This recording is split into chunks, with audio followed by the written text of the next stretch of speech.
Bugün 10 Ocak Gazeteciler Günü'nü büyük bir bayram havasında kutluyoruz. Uzun bir süredir, yıllardır böyle bir program yapmamıştık.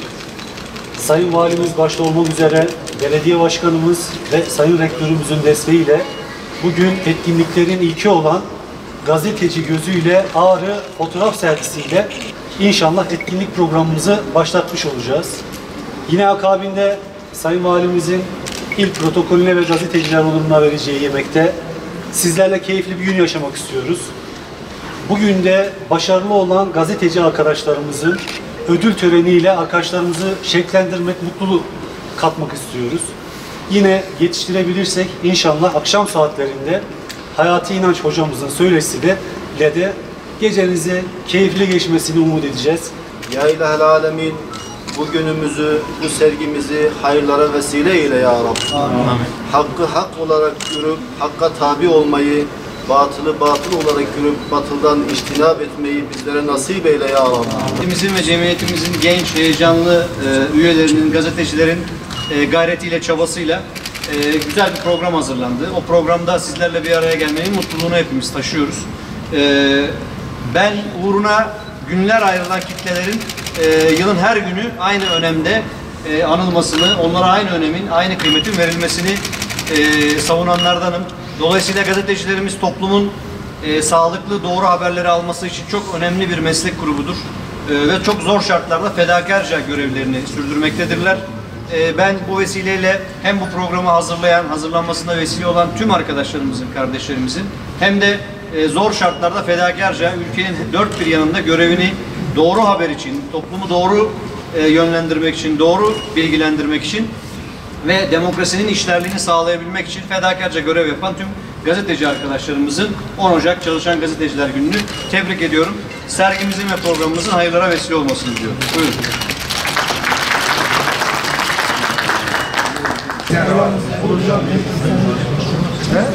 Ulu Cami değil. İlk günü bu. Yok. Abi çıkar mısın elinden?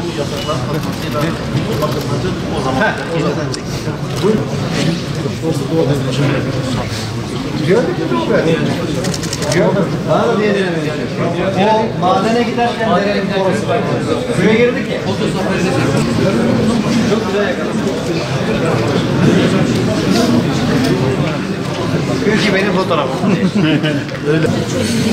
Merhabalar.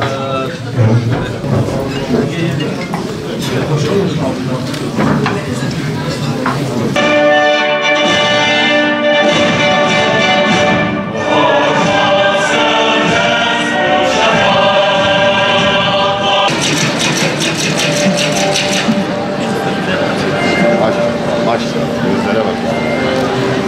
Allah yolu göstersin. Her an yanınızda olan çalışan gazetecilerimiz biz. Güzellikleri göstermek istediğimiz kadar hayatın olumsuz taraflarını da es geçemiyoruz. Bazen de haber için gittiğimiz köylerde günlerce mahzur kalıyoruzdur. Onlara hizmetten dolayı ilimizdeki tüm basın yayın kuruluşlarının temsilcisi ve çalışanların kamuoyu gözü kulağı olan gazetecilerimizin 10 Ocak Çalışan Gazeteciler Günü kutlar mesailerinde yılın en başarılı gazeteci bölümünü alan kıymetli gazeteci arkadaşlarımızı tebrik eder. Başta şahsımız olmak üzere değerli katılımcılara selam ve saygılarımı sunarım. Ağrı İbrahim Çeşen Üniversitesi Rektörü aramızda bulunamayacağından dolayı üzgünüm. Ağrı halkına sunmuş oldukları hizmetten dolayı ilimizdeki tüm basın yayın kuruluşlarının temsilcisi ve çalışanlarının kamuoyu gözü kulağı olan gazetecilerimizin 10 Ocak Çalışan Gazeteciler Günü kutlar, mesailerinde kolaylıklar, görevlerinde üstün başarılar dilerim. Çalışan Gazeteciler Günü.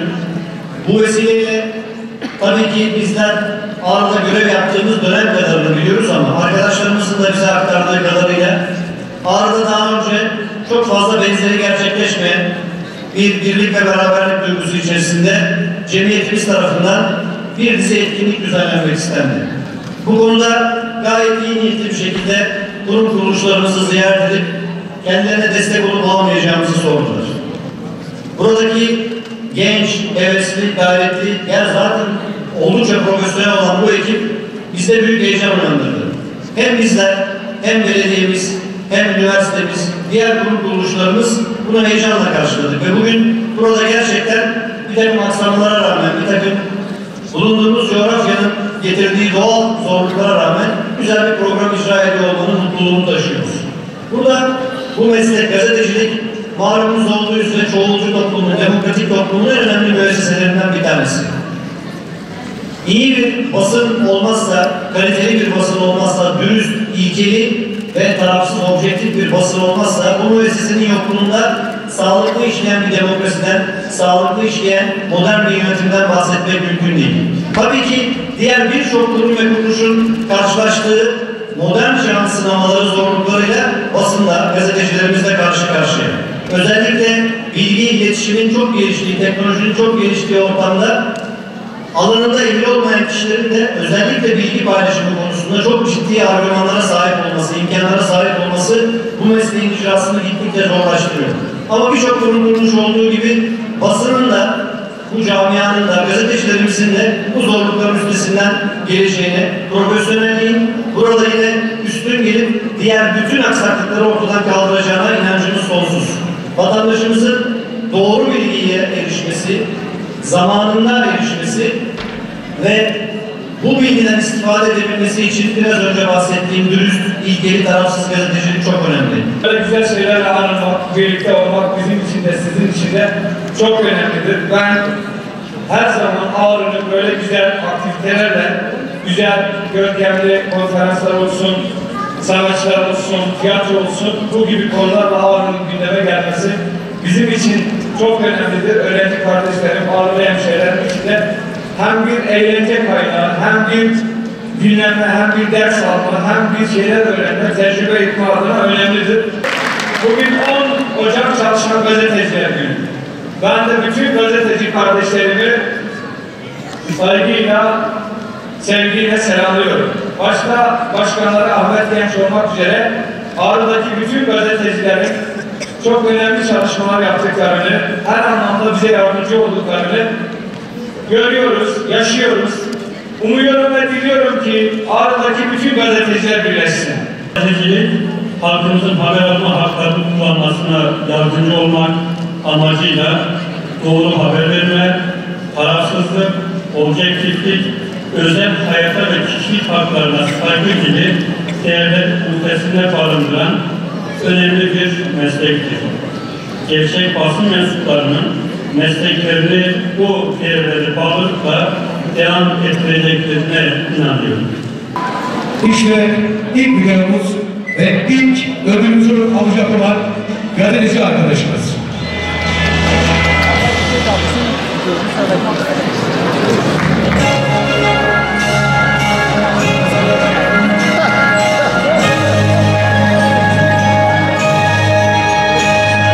En iyi araştırma analiz Dosya Haber Ödülü.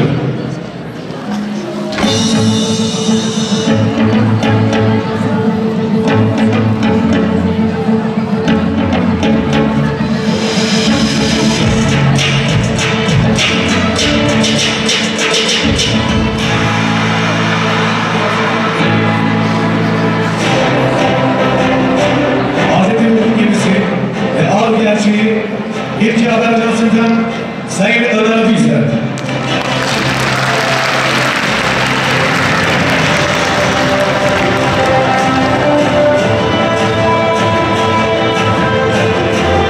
Ödüllerine olmak üzere İlçe Haber Ajansı'ndan Sayın Ömer Büyüzer, Anadolu Haber Ajansı'ndan Sayın Abdullah Söylemez, TRT Kurti Muhabiri Sayın Ömer Faruk Atalı'yı alkışlarımızla sahneye davet ediyoruz.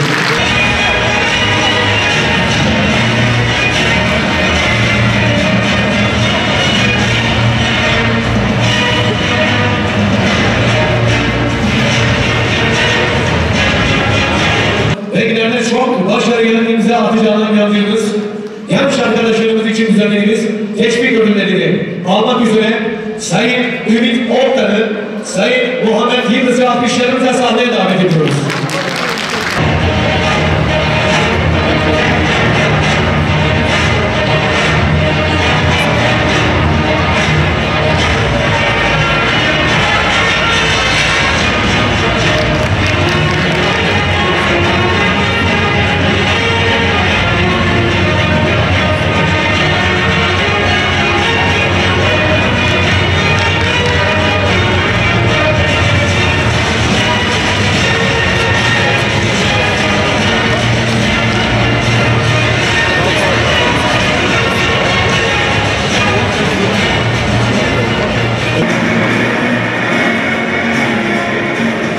Aramıza yeni katılan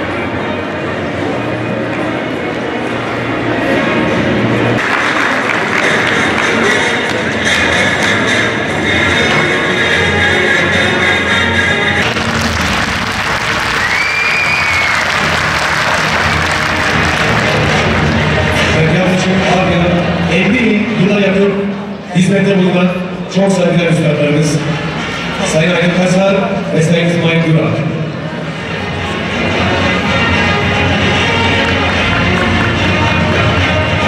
Büyük Üstad, Büyük Hatip, alkışlarınızla Sayın Hayati İlyas Bey. Büyük Üstad.